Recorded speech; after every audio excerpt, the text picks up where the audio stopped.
That was Jodeci. Get on up. What a difference a few weeks makes.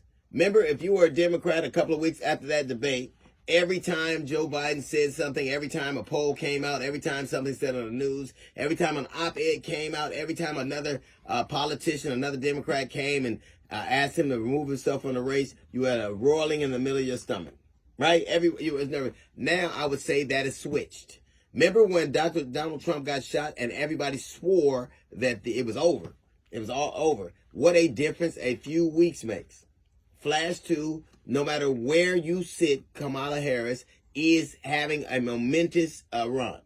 You could call it a honeymoon, you can call it a wave, you can call it whatever, but it is clear that she is a serious candidate for the presidency of the United States of America. And it is also clear that whatever is going on with Donald Trump, he is not meeting the moment. If you were worried about Joe Biden being mentally diminished, you cannot be serious when and not feel the same way when you watch Trump speak. From having he had a press conference where he just shouted at everybody in his living room. Now, I'm not saying he has dementia, but that's what my daddy did when he had dementia. Only thing was missing was the robe with the back out. I had a bigger audience than Martin Luther King did. I was on a plane with Kamala's ex-boyfriend, and we almost went down, and he told me some very bad things about it, as if your life is flashing before your eyes, and all you can say is, "Let me tell you about this bitch." Like this dude has gone from many men, 50 Cent's Many Men, to Celine Dion's My Heart Would Go On. Alexa would have a heart attack if you had to go from Many Men to Celine Dion. She would ask you if you wanted her to call Life Alert. But something is happening, and everybody sees it.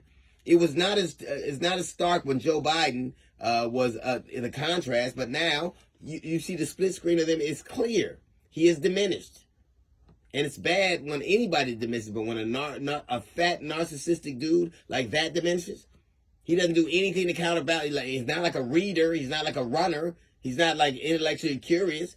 So of course he's going to diminish that much. He's going to atrophy that much faster. But you can't tell me that you're seriously running for president in a race this highly contested, where you are clearly starting to slip behind, and you are not on the campaign trail when that's supposed to be your stock and trade. And I believe that there are a couple of things going on.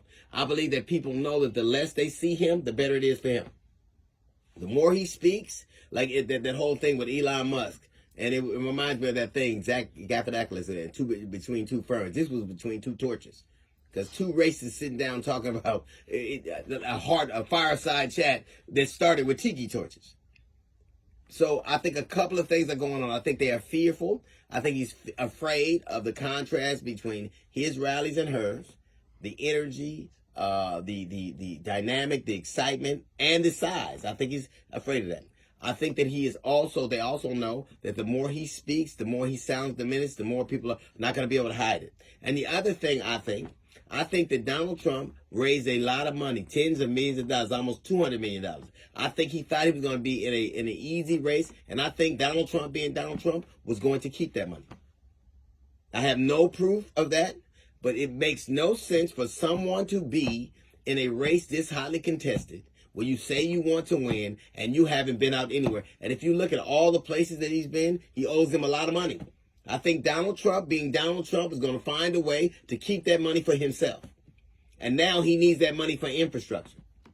He needs that money to run a race. He needs that money. And then, not to mention that your plane's down and you get in Epstein's plane. Nobody tell me this dude is seriously running for president. He had a mentally incapacitated man he was running against, and it was going to be an easy race. Now he has a full-grown lion to run against, and he's not up to the task. And every time you see him, you can see how diminished he is. And they hold their breath, just like we did with Biden. We hold their breath every time he says something. Just because you say it angry and you say it a lot doesn't mean it's still just as nonsensical. I think everybody can see what was going on.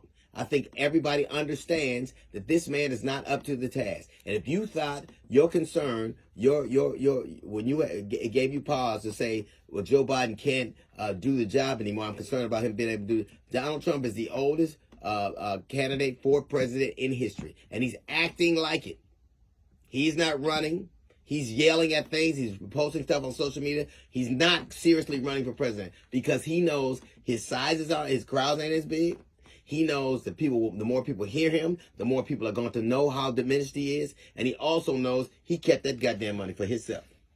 That's a little note from the GED section. Got a jazz report coming up in 15 minutes. It's the D.L. Hughley Show.